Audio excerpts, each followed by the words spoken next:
전미예수님, 오늘은 연중제 24주간 화요일입니다.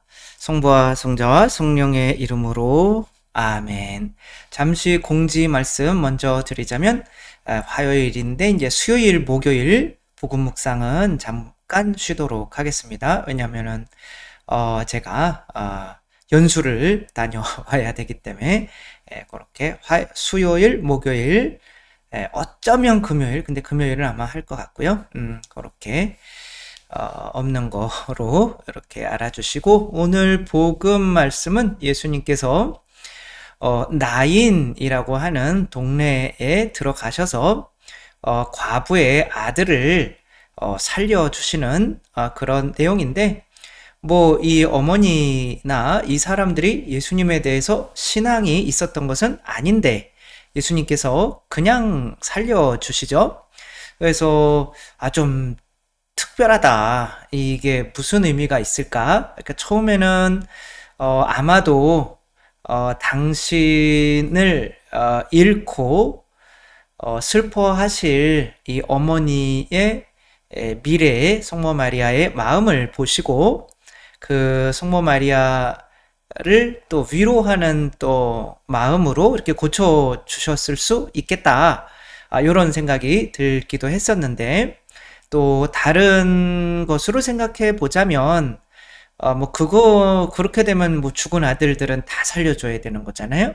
그러니까 또 이 어머니가 어떤 여기에서 또 어떻게 했길래 어떤 교훈을 저렇게 아들을 되돌려 받을 수 있는 은총을 받았을까라고 생각해 볼 때 여기에서 젊은이야 내가 너에게 말한다 일어나라 이렇게 하니까 이제 아이가 일어나서 말을 하기 시작하였는데, 이게 중요한 것 같아요. 예수님께서는 예수님께서는 그를 그 어머니에게 돌려주셨다. 돌려주셨다라고 하는 말 안에는 일단 어머니가 바쳤다라는 말이 포함이 되는 거죠. 그러니까 바쳤으니까 돌려주는 거죠. 그래서 우리가 은총을 많이 받으려면 내가 일단은 은총의 재료를 주님께 바쳐야 되고, 근데 그 재료가 죽은 거여야 되는 거죠. 이게 봉헌이랑 같은 거죠. 봉헌할 때 막 옛날에 뭐 닭 같은 것도 이렇게 살려서 봉헌을 하면 제대가 난리가 나겠죠. 이제 뭐 추석이 다가오고 하니까 그런 걸 차릴 때는 다 누군가에게 봉헌할 때는 죽여서 봉헌하는 거죠. 걔가 살아있으면 나를 먹을 수도 있으니까. 그러니까 좋은 재료를 봉헌을 하기 때문에 예수님께서 그것으로 나에게 좋은 은총을 만들어서 되돌려 주시는 건데, 좋은 재료라고 하는 거는 얘의 의지나 뜻이 남아있지 않은 상태의 봉헌을 했을 때 예수님께서 좋은 곳으로 돌려주시는 거라고 볼 수가 있겠죠. 우리가 학교에 아이들도 봉헌하죠, 그죠? 봉헌 일단은 아이들을 학교에 봉헌을 하면, 근데 요즘 이제 교육에 대한 문제가 되게 많죠. 이제 선생님들이 했던 분들을 이렇게 만나면은 너무 힘들다고, 아이들 때문에도 힘든 거는 있지만 부모들 때문에 뭐 유치원에서부터 부모들이 선생님들의 적이죠. 너무 힘들다고. 그래서 어떤 인터넷에 찾아봤더니 이렇게 엄마가 편지를 보낸 그런 내용도 있더라고요. 선생님, 늦은 시간에 죄송합니다만 늦었으면 하지 말아야죠. 제가 곰곰이 생각 좀 하다가 말씀드리는 건데요. 도덕책을 안 가져온 사람은 수업 시간 내내 서 있게 한다라고 아이가 말하더군요. 엄마, 근데 나 도덕책 잃어버렸어. 그날 밤 아이는 경기를 일으켰고 경찰서에 문의해 보니까 아동학대라고 하는데, 편법으로 이렇게 아이들을 이런 말 여기서 써서 죄송하지만 있는 그대로 편법으로 아이들을 조지시면 편법으로 선생님을 조질 수 있다는 것만 기억해 주시겠어요? 뭐 요런 식으로 선생님들을 힘들게 하는 거지. 선생님들 밑에 이제 카톡 답 답변이 어머님 제가 오늘 아이들에게 확인을 다 해보았는데요. 제가 도덕책을 안 가져온 사람은 수업 시간에 서 있어야 한다는 말을 한 적이 없습니다. 이렇게 아이가 거짓말 시키는 거죠. 그러니까 엄마들이 무조건 그러니까 아이들을 살려서 보내는 거죠. 그러고 나서 이 엄마가 더 잘 알면 엄마가 교육을 시키면 되는데 이게 이게 뭐야? 죽여서 이렇게 준다는 거는 맡긴다는 거죠. 탁 맡긴다는 거죠. 그냥 죽이든지 살리든지 선생님이 알아서 하세요라고 해야 그 재료 가지고 좋은 거를 만들 수 있는데 이렇게 되는 거죠. 요거가 이제 서초 모 초등학교에서 20대 교사가 뭐 아이에게 막 폭행을 당해서 얼굴도 막 이렇게 붓고 뭐 입천장도 찢어지고 뭐 이런 상태에서 이제 안타까운 선택을 했다는 이제 그런 내용이 이제 몇 달 전에 있었죠. 정말 안타까운 상황이라. 그래서 이제 새로운 법이 너무 그래도 괜찮은 것 같아요. 이제 말을 안 들으면 스마트폰을 이제 선생님이 잠깐 빼앗을 수 있고, 안 되면 아이들을 퇴교, 집에 가라라고 이렇게 조치를 할 수 있는 그래도 새로운 법이 마련이 돼서 너무 감사한 일인 거죠. 근데 이제 요때 댓글을 이렇게 다신 엄마가 있었어요. 선생님 안녕하세요. 이른 아침에 죄송합니다. 다름이 아니고 선생님의 프로필 사진이 학생들에게 부정적인 영향을 미칠 수 있는 것 같아서요. 그러니까 요런 이게 이제 선생님이니까 선생님 이제 동료 선생님이 돌아가신 것에 대해서 요 사진을 이제 자기 프로필 카톡의 프로필 사진으로 했더니 선생님 이제 엄마가 이걸 보고 안 좋아하는 거죠. 아이들 어린데 선생님의 행동 하나하나가 다 큰 영향을 준다는 거 아시죠? 아직 사실관계도 판명나지 않은 일로 이렇게 추모한다는 걸 드러내는 건 아닌 것 같아 연락드립니다. 아이들이 상처받을 수 있으니 언급 자제 부탁드려요. 그러니까 선생님이 돌아가셔도 나는 아이들 모든 책임을 이제 선생님에게 하면서도 선생님이 할 수 있는 거는 아무것도 없게 만드는 거죠. 그래서 이제 요 댓글이 또 파문이 되니까 또 이런 댓글을 달았어요. 선생님, 제 문자를 여기서 볼 줄은 몰랐어요. 너무 당황스럽네요. 개인적인 문자 내용을 유포하셨으니 각오는 되신 거죠? 학부모 회의 안건으로 올릴게요. 너무 치욕스럽네요. 학부모님들, 그러니까 우리가 과연 아이들을 나인의 과부처럼 죽은 상태로 이렇게 선생님 에게 학교에 맡기는지 아니면은 이게 살아있는 이렇게 애들을 이렇게 맡기면은 그것을 가지고 뭔가 좋은 재료를 만들 수가 없는 거죠. 그래서 어떤 그 교육 프로그램의 어떤 전문가가 실제적으로 아이들이 변하게 하는 좋은 방법에 대해서 대답을 했을 때 아이들의 마음을 읽어주세요라고 하는 게 이제 엄마들에게 굉장히 유행이 된 것 같아요. 우선은 아이들의 마음을 읽어주세요. 아이들의 마음을 그러니까 선생님이 이제 만약에 줄을 서 있다, 뭐 아이들 놓으려고 놀이터에서 줄을 서 있다가 지가 뭐 줄 안 서고 막 해다가 지가 이렇게 뭐가 좀 까졌어요. 그러면은 올바른 교육이 되려면 네가 줄을 안 섰으니까 지금 이런 사고가 발생한 거야 라고 해주는 게 정상이잖아요. 교육이. 그런데 선생님들은 그런다는 거예요. 선생님 근데 아이의 마음을 읽어주셨어요? 이런 식으로 얘기를 한다는 거죠.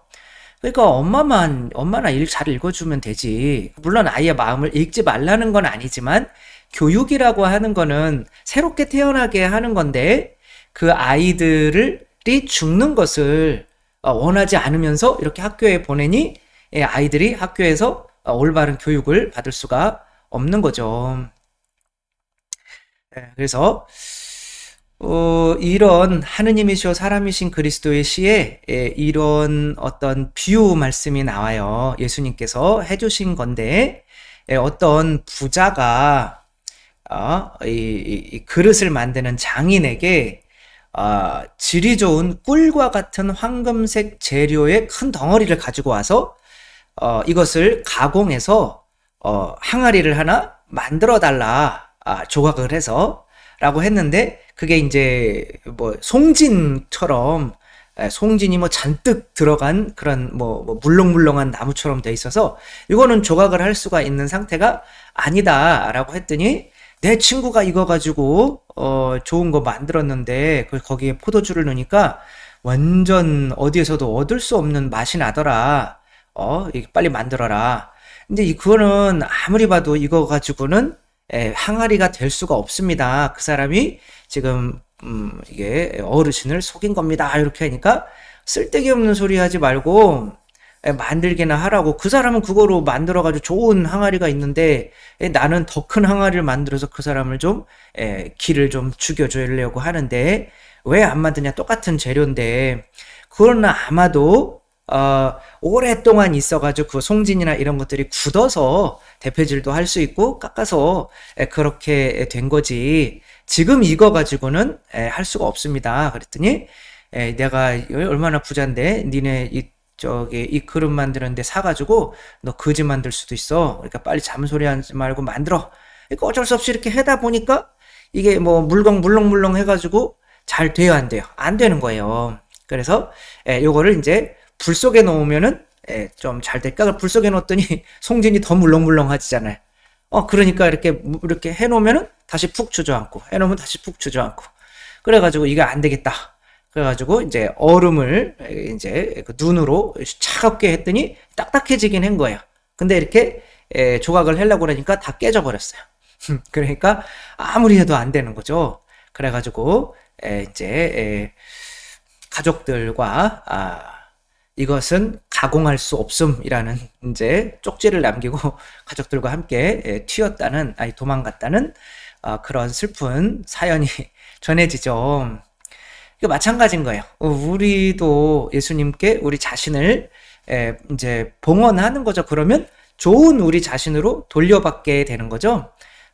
저 같은 경우도 어쩌면 밖에서 살면서 제 자신을 이렇게 온전히 봉헌하지 못한 상태에서 밖에서 살았으면 뭐 지금도 대단한 건 아니지만 지금만큼도 절대 될 수가 없는 거죠. 그만큼 하느님께 내 자신을 봉헌해서 나를 좀 잘 만들어 달라라고 한다면 내가 완전히 죽어야죠. 죽은 상태로 가야 그분이 당신의 뜻을 내 안에 새겨서 당신 뜻에 어쩐 멋진 그런 모양을 만들어서 나에게 되돌려 주겠죠. 성모님께서 예수님을 성전에서 봉헌하시는 게 바로 이런 의미인 거죠. 그랬더니 시메온이 이 아이가 이렇게 될 거다라는 예언을 해주고, 뭐 그게 사실 예수님이 돌아가시는 거지만 이 구세주가 되실 거다라고 하는 것으로 되돌려 받게 되는 거죠. 물론 당신의 심장도 영혼도 예리한 칼에 찌르다 아플 거다. 그렇지만 그렇게 성모님께서 예수님을 봉헌하시지 않았다면 얘는 내 자식이야 라고 하면서 어디 십자가에 못 박혀 죽으려고 그래. 우리 죄도 없는데 엄마 마음 네가 이렇게 아프게 할 거니? 라고 하고 예수님을 놓아주지 않는다면 그게 안 되겠죠. 그래서 성모님께서는 성전에서 봉헌한다는 건 하느님께 봉헌한다는 거죠. 하느님께 봉헌한다는 거는 마치 그 모세의 어머니 요게벳이 아이를 그 통에 넣어가지고 바다에 강물에 이렇게 떠내려 보내는, 어떻게 되든지 하느님께 내 자식을 맡깁니다라고 이렇게 온전히 맡길 때 그렇게 모세와 같은 인물이 탄생하게 되는 거죠. 유태인들은 이런 걸 되게 잘하죠. 태어날 때도 바치고 저기 때도 언제 바칠까요?